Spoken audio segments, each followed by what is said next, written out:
O Grande Conflito. Capítulo 42. O final e glorioso triunfo.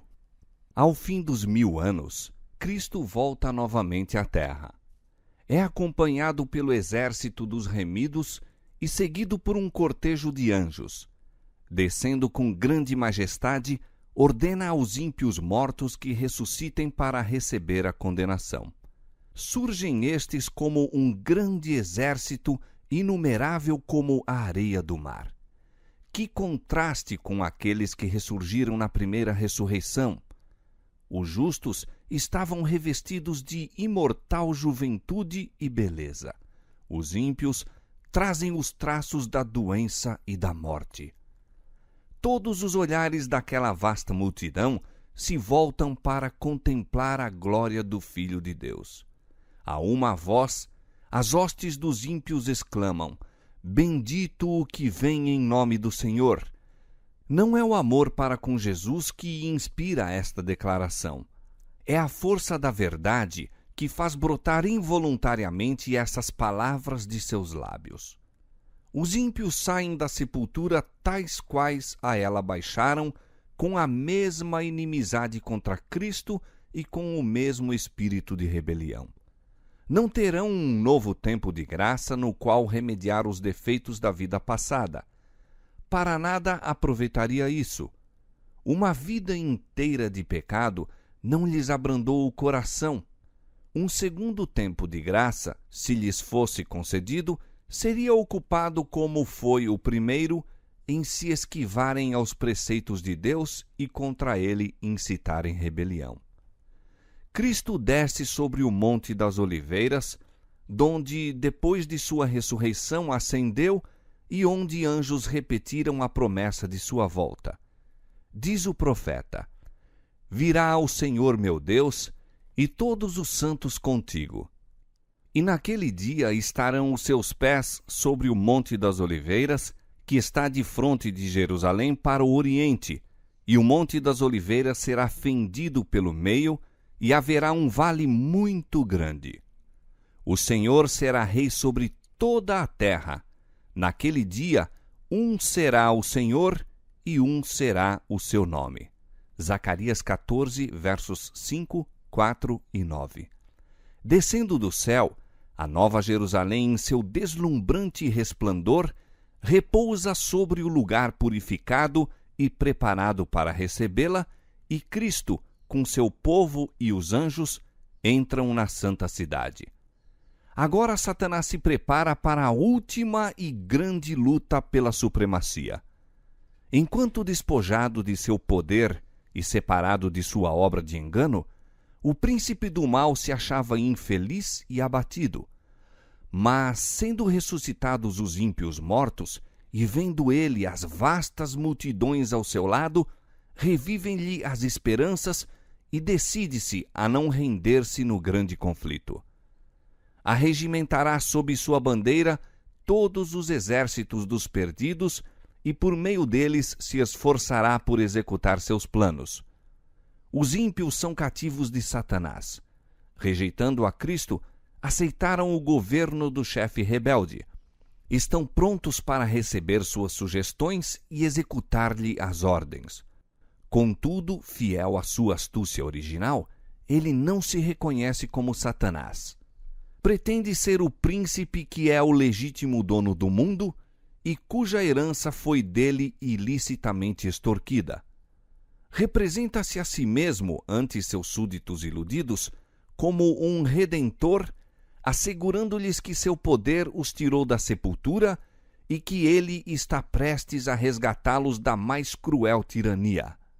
Havendo sido removida a presença de Cristo, Satanás opera maravilhas para apoiar suas pretensões. Faz do fraco forte e a todos inspira com seu próprio espírito e energia. Propõe-se guiá-los contra o acampamento dos santos e tomar posse da cidade de Deus. Com diabólica exultação, aponta para os incontáveis milhões que ressuscitaram dos mortos e declara que, como seu guia, é muito capaz de tomar a cidade, reavendo seu trono e reino. Naquela vasta multidão, Há muitos que pertenceram à raça de grande longevidade que existiu antes do dilúvio. Homens de estatura elevada e gigantesco intelecto, os quais, entregando-se ao domínio dos anjos caídos, dedicaram toda a sua habilidade e saber à exaltação própria.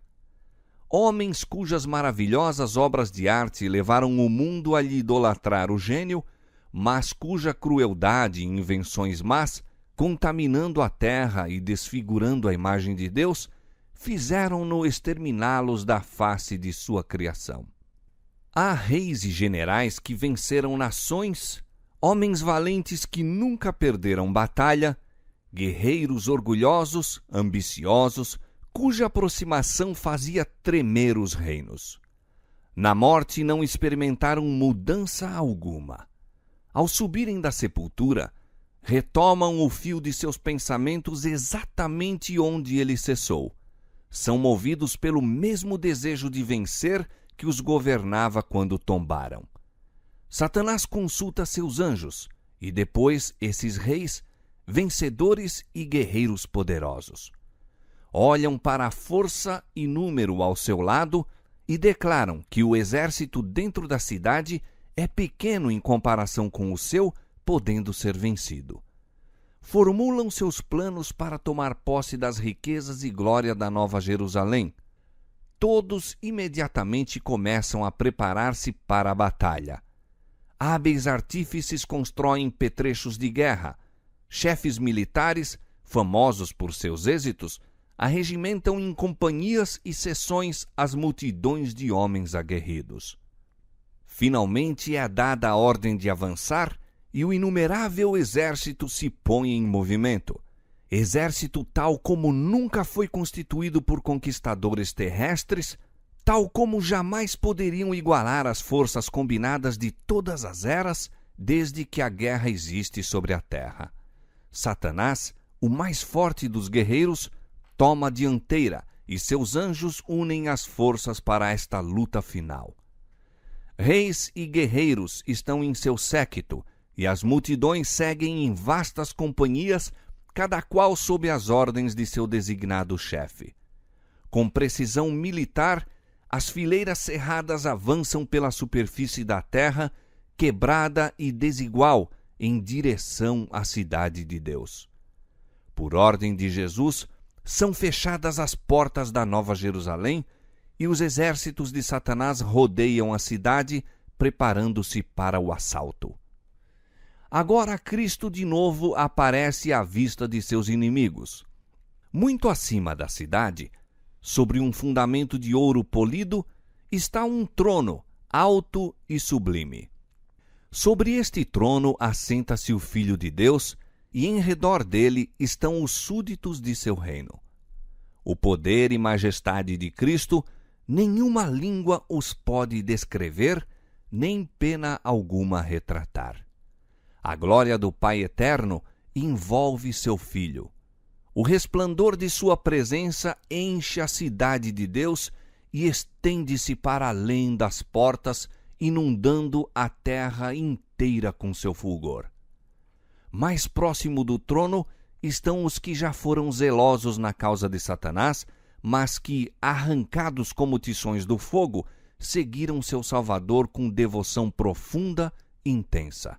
Em seguida estão os que aperfeiçoaram um caráter cristão em meio de falsidade e incredulidade, os que honraram a lei de Deus quando o mundo cristão a declarava nula, e os milhões de todos os séculos que se tornaram mártires pela sua fé.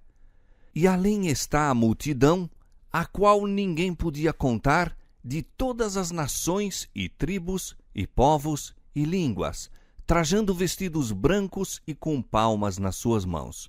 Apocalipse 7:9. Terminou a sua luta. A vitória está ganha.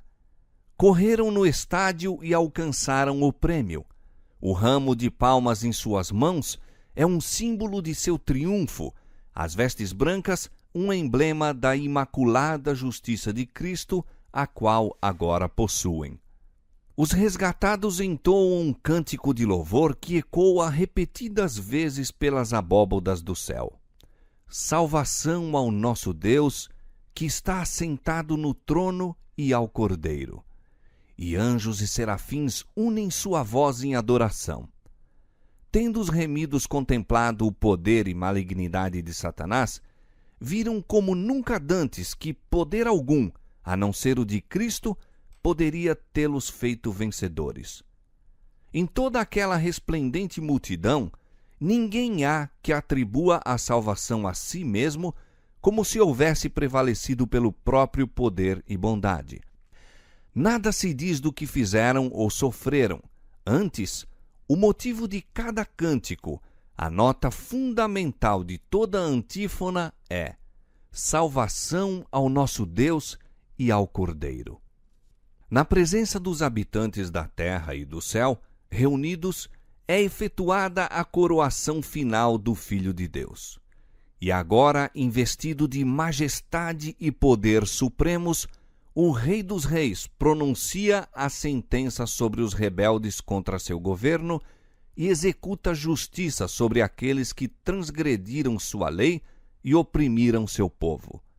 Diz o profeta de Deus: vi um grande trono branco e o que estava sentado sobre ele, de cuja presença fugiu a terra e o céu. E não se achou lugar para eles. E vi os mortos, grandes e pequenos, que estavam diante do trono, e abriram-se os livros. E abriu-se outro livro, que é o da vida. E os mortos foram julgados pelas coisas que estavam escritas nos livros, segundo as suas obras. Apocalipse 20, versos 11 e 12.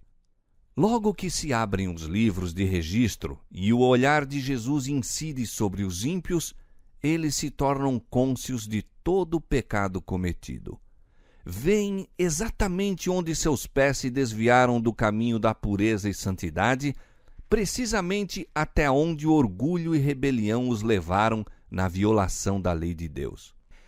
As sedutoras tentações que acoroçoaram na condescendência com o pecado, as bênçãos pervertidas, os mensageiros de Deus desprezados, as advertências rejeitadas, as ondas de misericórdia rebatidas pelo coração obstinado, impenitente, tudo aparece como que escrito com letras de fogo. Por sobre o trono se revela a cruz.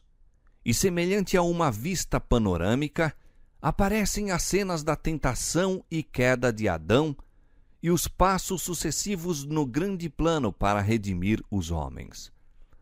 O humilde nascimento do Salvador, sua infância de simplicidade e obediência, seu batismo no Jordão, o jejum e tentação no deserto, seu ministério público desvendando aos homens as mais preciosas bênçãos do céu, os dias repletos de atos de amor e misericórdia, suas noites de oração e vigília na solidão das montanhas, as tramas de inveja, ódio e maldade com que eram retribuídos os seus benefícios, a agonia terrível e misteriosa no Getsêmani sob o peso esmagador dos pecados do mundo inteiro, sua traição nas mãos da turba assassina, os tremendos acontecimentos daquela noite de horror, o prisioneiro que não opunha resistência, abandonado por seus discípulos mais amados, rudemente empurrado pelas ruas de Jerusalém, o Filho de Deus exultantemente exibido perante Anás, citado ao palácio do sumo sacerdote, ao tribunal de Pilatos, perante o covarde e cruel Herodes, escarnecido, insultado, torturado e condenado à morte, tudo é vividamente esboçado. E agora, perante a multidão agitada, revelam-se as cenas finais. O paciente sofredor trilhando o caminho do Calvário, o príncipe do céu suspenso na cruz. Os altivos sacerdotes e a plebe zombeteira a escarnecer de sua agonia mortal, as trevas sobrenaturais, a terra a palpitar, as pedras despedaçadas, as sepulturas abertas, assinalando o momento em que o Redentor do mundo rendeu a vida. O terrível espetáculo aparece exatamente como foi. Satanás, seus anjos e súditos não têm poder para se desviarem do quadro que é a sua própria obra. Cada ator relembra a parte que desempenhou. Herodes matando as inocentes crianças de Belém a fim de que pudesse destruir o rei de Israel. A vil Herodias, sobre cuja alma criminosa repousa o sangue de João Batista. O fraco Pilatos, subserviente às circunstâncias. Os soldados zombadores, os sacerdotes e príncipes, e a multidão furiosa que clamou: o seu sangue caia sobre nós e nossos filhos. Todos contemplam a enormidade de seu crime. Em vão procuram ocultar-se da majestade divina de seu rosto, mais resplandecente que o sol, enquanto os remidos lançam suas coroas aos pés do Salvador, exclamando: ele morreu por mim. Entre a multidão resgatada, acham-se os apóstolos de Cristo, o heróico Paulo, o ardoroso Pedro, o amado e amante João e seus fiéis irmãos, e com estes o vasto exército dos mártires, ao passo que, fora dos muros, com tudo o que é vil e abominável, estão aqueles pelos quais foram perseguidos, presos e mortos. Ali está Nero, aquele monstro de crueldade e vício, contemplando a alegria e exaltação daqueles que torturara e em cujas aflições extremas encontrara deleite satânico. Sua mãe está ali para testemunhar o resultado de sua própria obra, para ver como os maus traços de caráter transmitidos a seu filho, as paixões acoroçoadas e desenvolvidas por sua influência e exemplo, produziram frutos nos crimes que fizeram o mundo estremecer. Ali estão os sacerdotes e prelados romanistas que pretendiam ser embaixadores de Cristo e, no entanto, empregaram a tortura, a masmorra, a fogueira para dominar a consciência de seu povo. Ali estão os orgulhosos pontífices que se exaltaram acima de Deus e pretenderam mudar a lei do Altíssimo. Aqueles pretensos pais da Igreja têm uma conta a prestar a Deus, da qual muito desejariam livrar-se.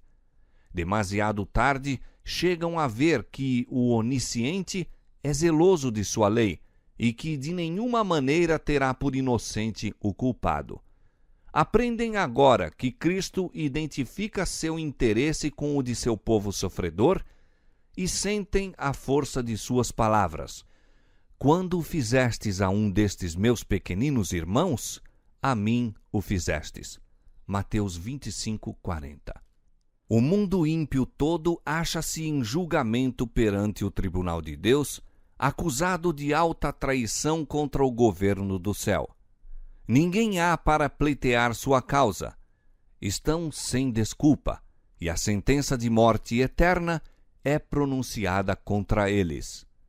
É agora evidente a todos que o salário do pecado não é nobre independência e vida eterna, mas escravidão, ruína e morte. Os ímpios veem o que perderam em virtude de sua vida de rebeldia. O peso eterno de glória muito excelente foi desprezado quando lhes foi oferecido. Mas quão desejável agora se mostra! Tudo isto, exclama a alma perdida, eu poderia ter tido, mas preferi conservar estas coisas longe de mim. Ó estranha presunção! Troquei a paz, a felicidade e a honra pela miséria, infâmia e desprezo. Todos veem que sua exclusão do céu é justa. Por sua vida declaram: não queremos que este Jesus reine sobre nós.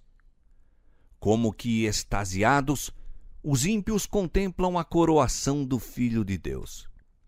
Veem em suas mãos as tábuas da lei divina, os estatutos que desprezaram e transgrediram.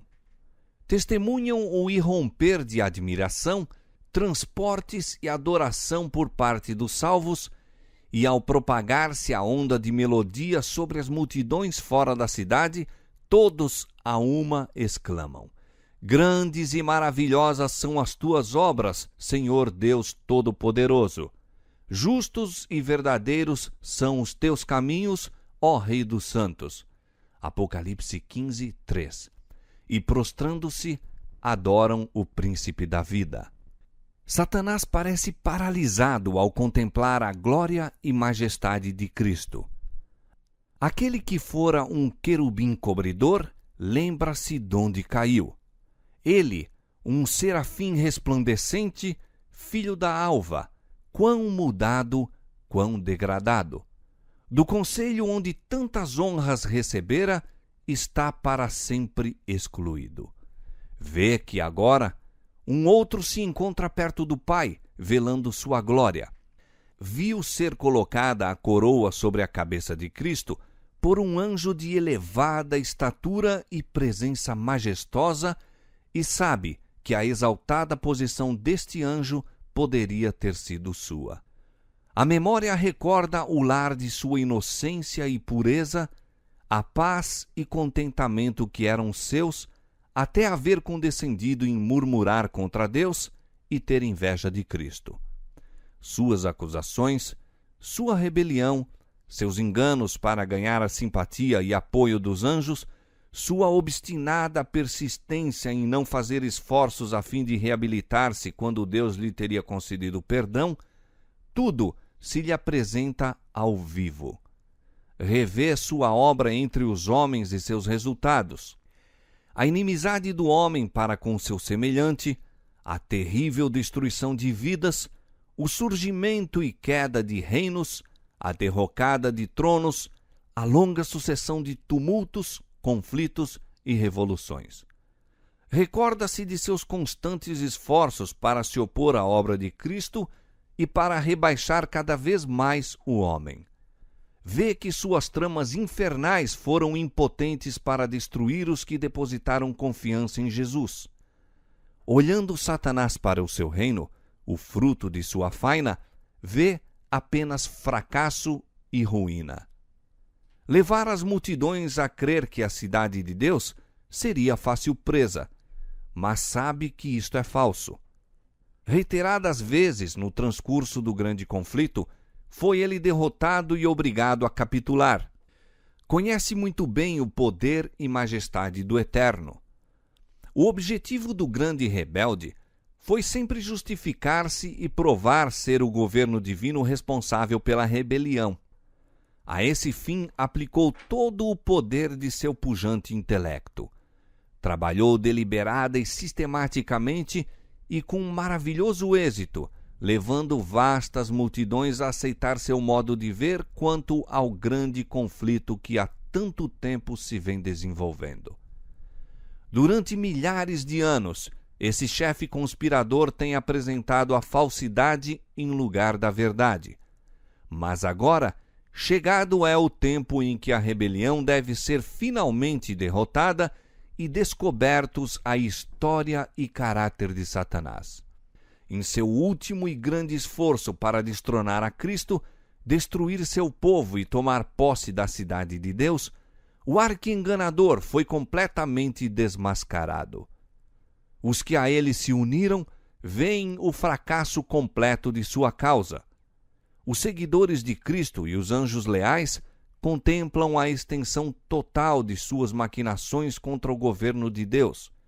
É ele objeto de aversão universal. Satanás vê que sua rebelião voluntária o inabilitou para o céu. Adestrou suas faculdades para guerrear contra Deus. A pureza, paz e harmonia do céu ser-lhe-iam suprema tortura. Suas acusações contra a misericórdia e justiça de Deus silenciaram agora. A exprobração que se esforçou por lançar sobre Jeová repousa inteiramente sobre ele. E agora Satanás se curva e confessa a justiça de sua sentença. Quem te não temerá, ó Senhor, e quem não magnificará o teu nome? Porque só tu és santo. Por isso todas as nações virão e se prostrarão diante de ti, porque os teus juízos são manifestos. Apocalipse 15, 4. Todas as questões sobre a verdade e o erro no prolongado conflito foram agora esclarecidas. Os resultados da rebelião, os frutos de se porem de parte os estatutos divinos, foram patenteados à vista de todos os seres criados. Os resultados do governo de Satanás, em contraste com o de Deus, foram apresentados a todo o universo. As próprias obras de Satanás o condenaram. A sabedoria de Deus, sua justiça e bondade acham-se plenamente reivindicadas. Vê-se que toda a sua ação no grande conflito foi orientada com respeito ao bem eterno de seu povo e ao bem de todos os mundos que criou. Todas as tuas obras te louvarão, ó Senhor, e os teus santos te bendirão. Salmo 145, verso 10. A história do pecado permanecerá por toda a eternidade como testemunha de que a existência da lei de Deus se acha ligada à felicidade de todos os seres por ele criados. À vista de todos os fatos do grande conflito, o universo inteiro, tanto os que são fiéis como os rebeldes, de comum acordo declara: justos e verdadeiros são os teus caminhos, ó Rei dos Santos. Perante o universo foi apresentado claramente o grande sacrifício feito pelo Pai e o Filho em prol do homem. É chegada a hora em que Cristo ocupa a sua devida posição, sendo glorificado acima dos principados e potestades e sobre todo o nome que se nomeia. Foi pela alegria que lhe estava proposta, a fim de poder trazer muitos filhos à glória, que ele suportou a cruz e desprezou a ignomínia. E por inconcebivelmente grande que tivessem sido a tristeza e a ignomínia, todavia maiores são a alegria e a glória.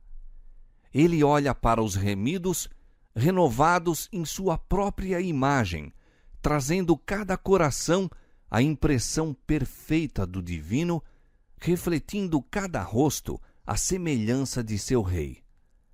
Contempla neles o resultado das fadigas de sua alma e fica satisfeito. Então, com voz que atinge as multidões congregadas dos justos e ímpios, declara: eis a aquisição de meu sangue. Por estes sofri, por estes morri, a fim de que pudessem morar em minha presença pelas eras eternas. E sobe o cântico de louvor dos que estão vestidos de branco em redor do trono. Digno é o Cordeiro que foi morto de receber o poder e riquezas e sabedoria e força e honra e glória e ações de graças. Apocalipse 5:12. Apesar de ter sido Satanás constrangido a reconhecer a justiça de Deus e a curvar-se à supremacia de Cristo, seu caráter permanece sem mudança. O espírito de rebelião, qual poderosa torrente, explode de novo. Cheio de frenesi, decide-se a não capitular no grande conflito. Chegado é o tempo para uma última e desesperada luta contra o Rei do Céu. Arremessa-se para o meio de seus súditos e esforça-se por inspirá-los com sua fúria, incitando-os a uma batalha imediata. Mas dentre todos os incontáveis milhões que seduziu a rebelião, ninguém há agora que lhe reconheça a supremacia. Seu poder chegou ao fim. Os ímpios estão cheios do mesmo ódio a Deus, o qual inspira Satanás, mas veem que seu caso é sem esperança, que não podem prevalecer contra Jeová. Sua ira se acende contra Satanás e os que foram seus agentes no engano, e com furor de demônios voltam-se contra eles. Diz o Senhor: pois que estimas o teu coração, como se fora o coração de Deus, eis que eu trarei sobre ti estranhos, os mais formidáveis dentre as nações, os quais desembainharão as suas espadas contra a formosura da tua sabedoria e mancharão o teu resplendor. À cova te farão descer, e te farei perecer, ó querubim protetor, entre pedras afogueadas.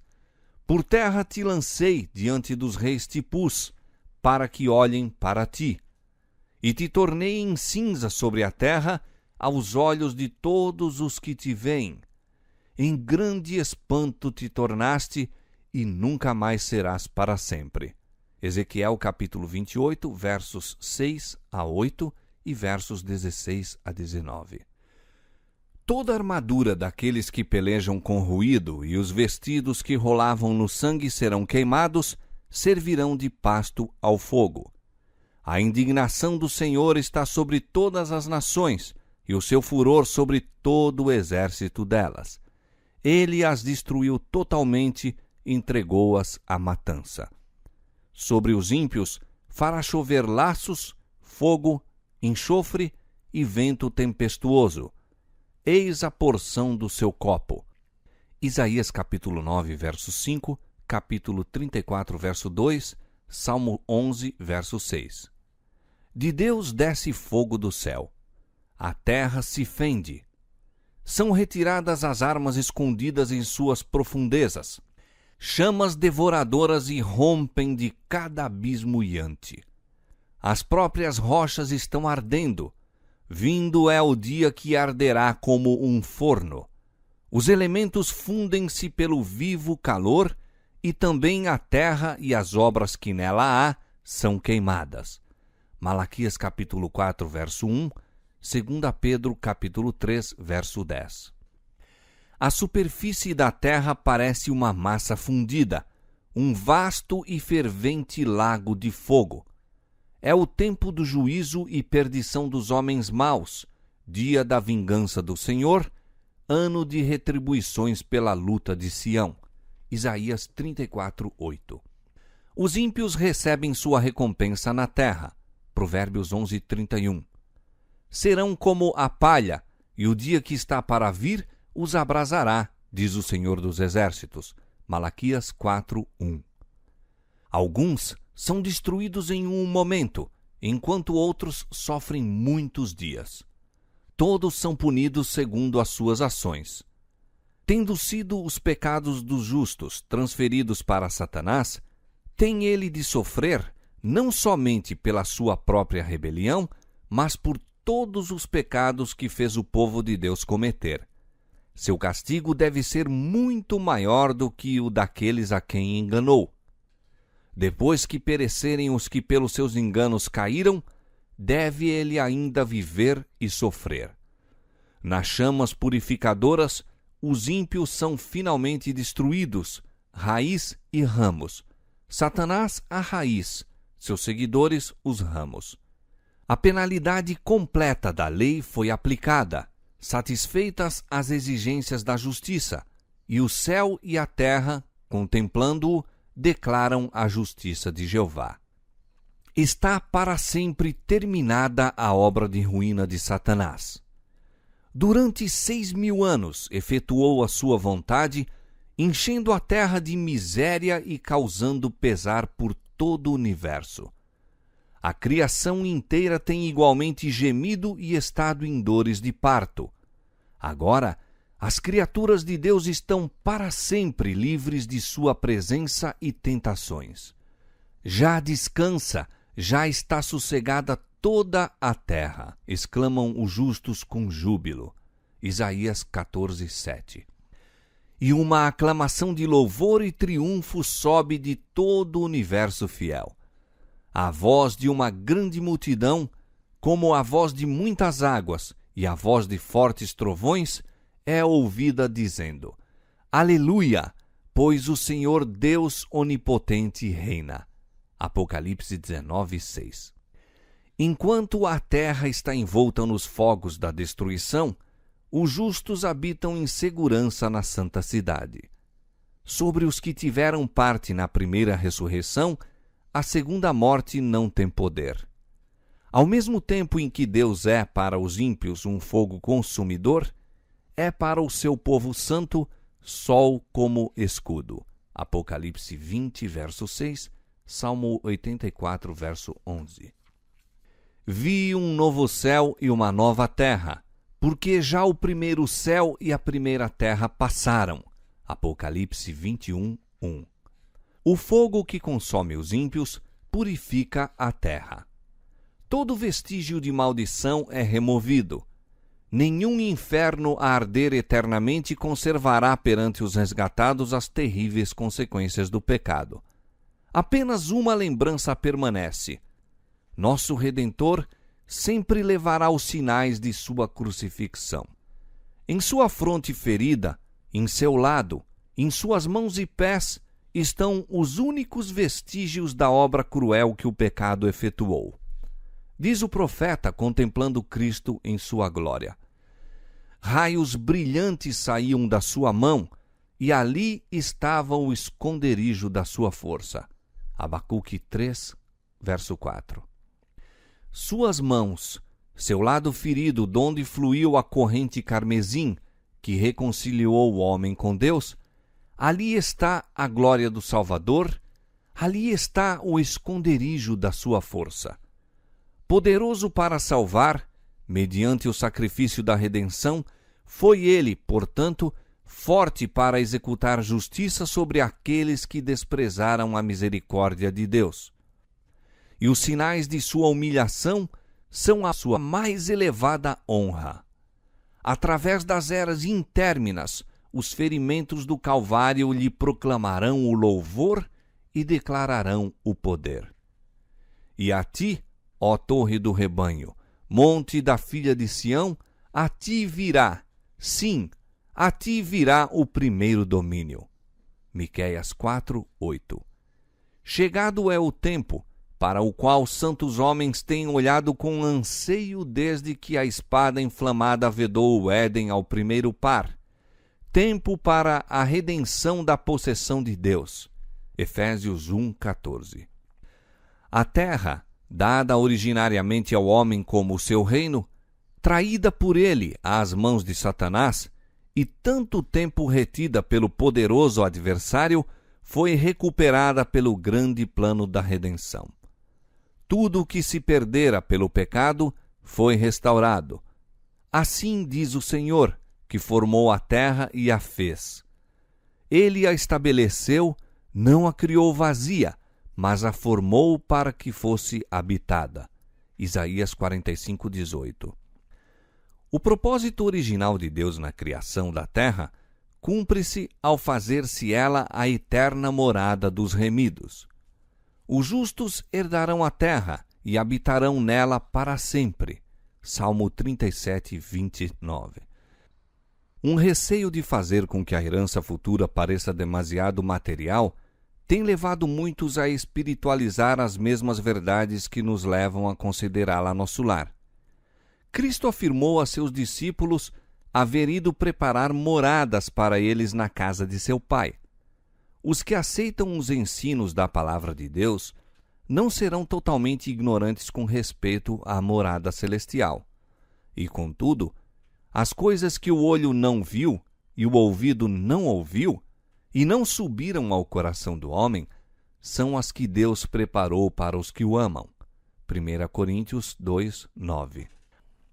A linguagem humana não é adequada para descrever a recompensa dos justos.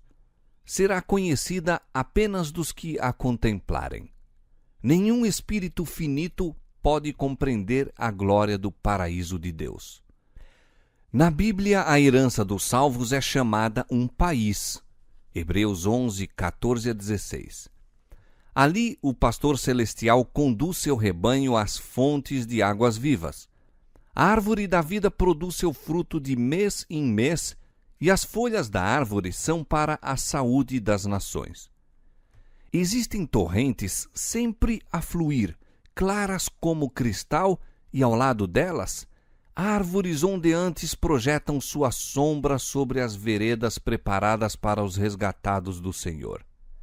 Ali as extensas planícies avultam em colinas de beleza, e as montanhas de Deus erguem seus altivos píncaros.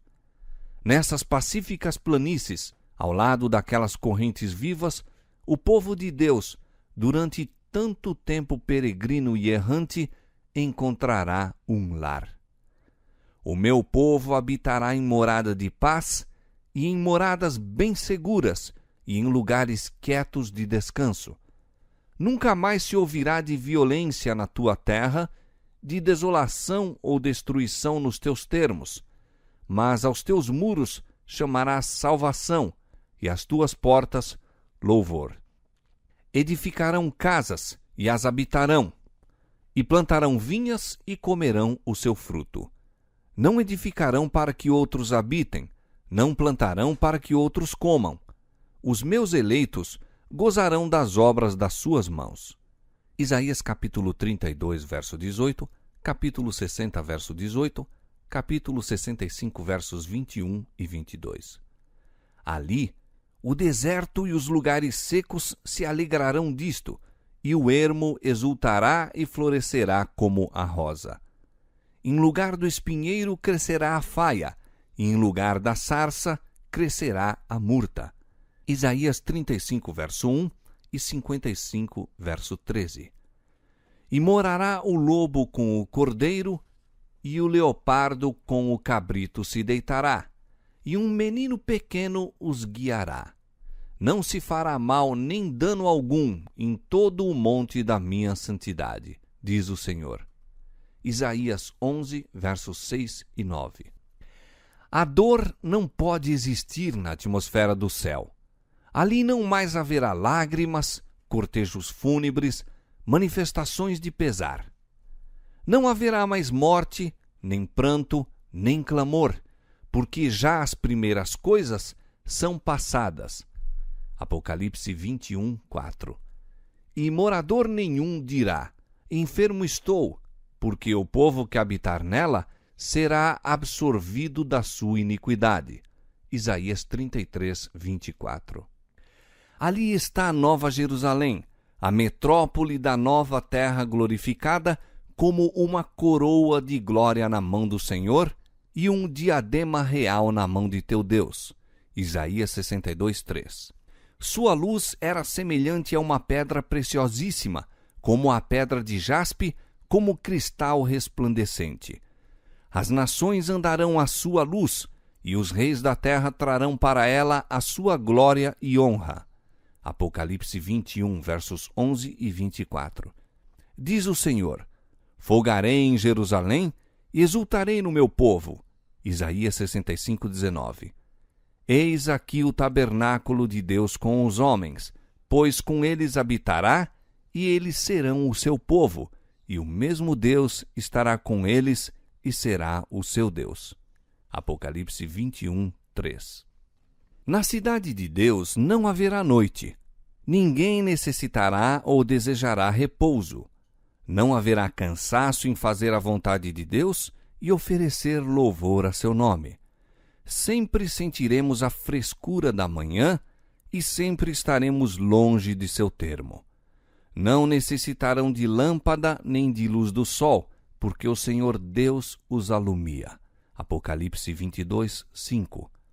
A luz do sol será sobrepujada por um brilho que não é ofuscante e, contudo, suplanta incomensuravelmente o fulgor de nosso sol ao meio-dia. A glória de Deus e do Cordeiro inunda a santa cidade com luz imperecível. Os remidos andam na glória de um dia perpétuo, independentemente do sol.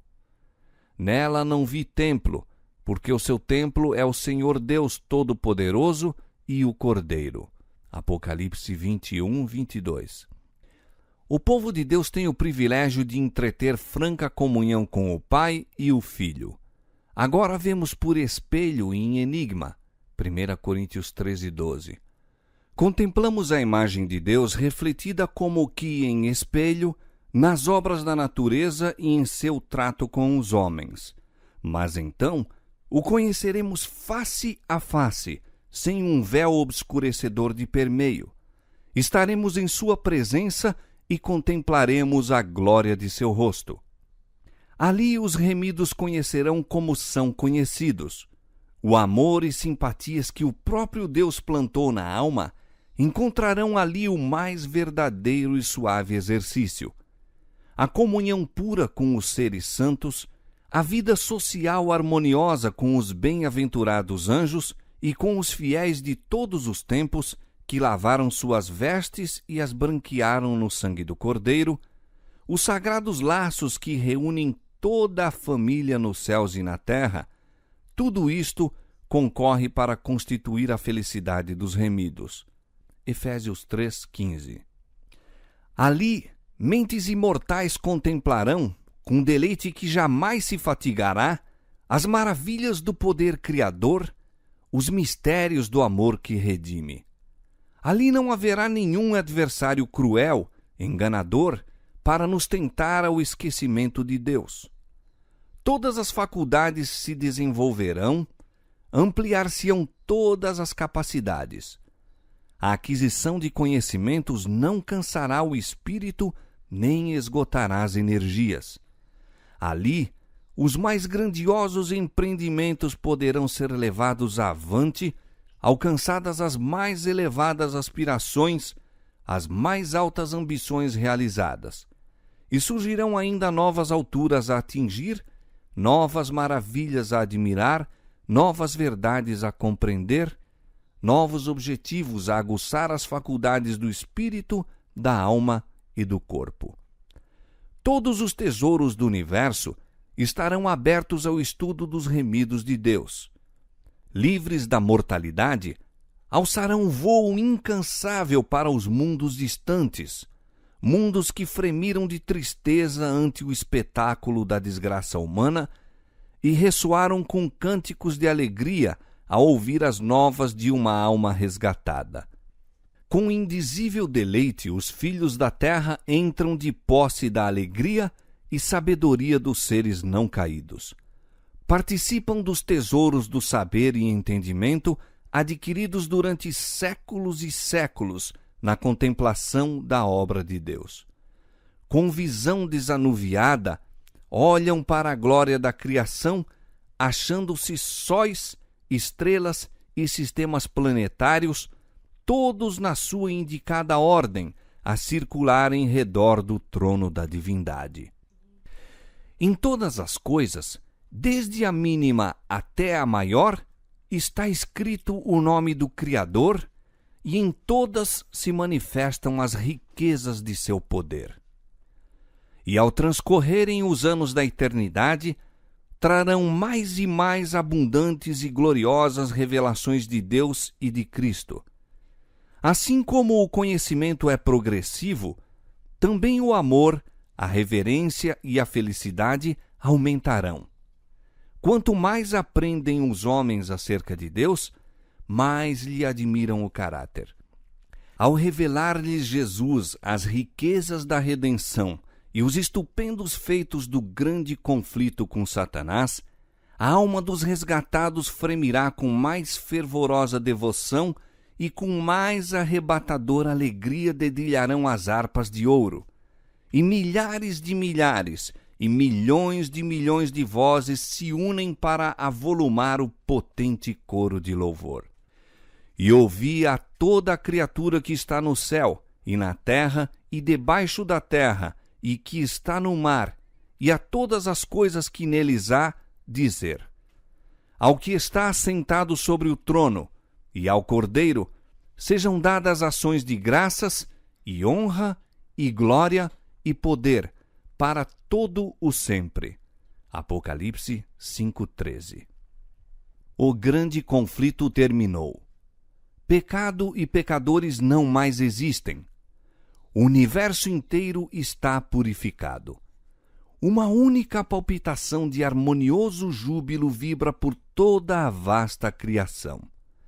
Daquele que tudo criou, emanam vida, luz e alegria por todos os domínios do espaço infinito. Desde o minúsculo átomo até ao maior dos mundos, todas as coisas, animadas e inanimadas, em sua serena beleza e gozo, declaram que Deus é amor.